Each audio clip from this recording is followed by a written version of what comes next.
everyone, this is Mrs. Gonzalez. Welcome back for this week's SEL Spotlight.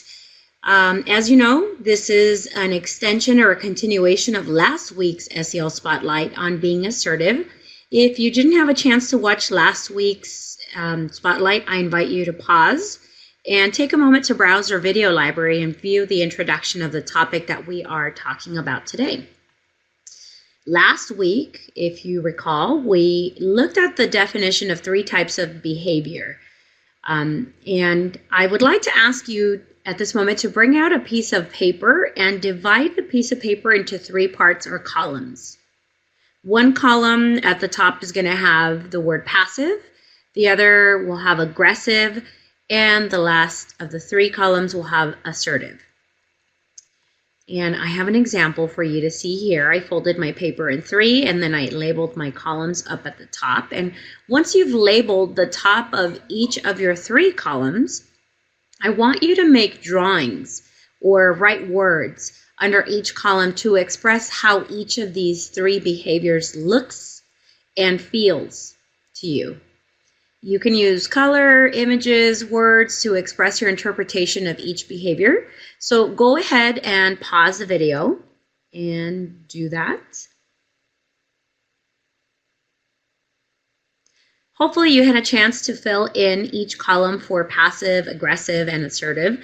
And I'm curious to know what colors, images, and words you use to express your interpretation of assertive, mostly.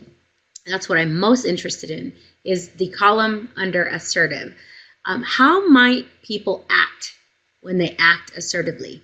What did you include on your column there? Did you draw representations of people appearing confident, speaking calmly, maintaining eye contact and good posture, being respectful with others?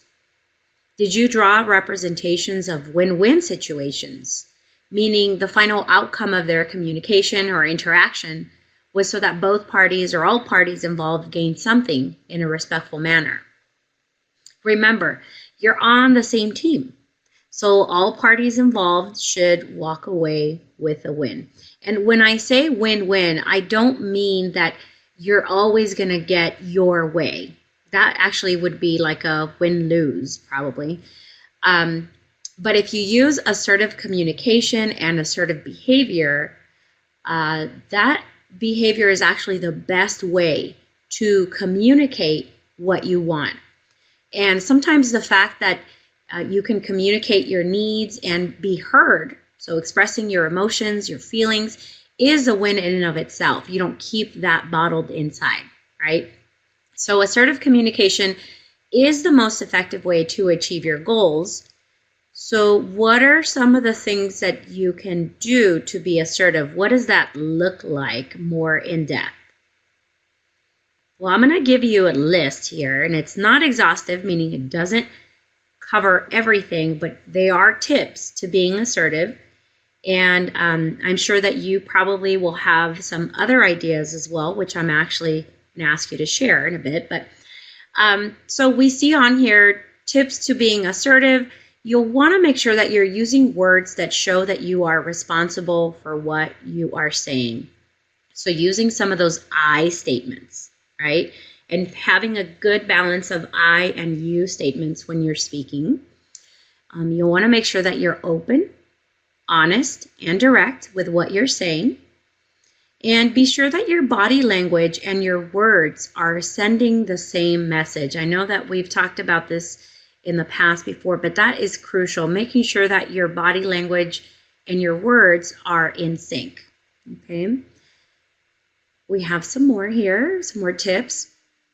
You'll want to say what you want or need clearly and calmly, making sure that you don't let your emotions get the best of you, right?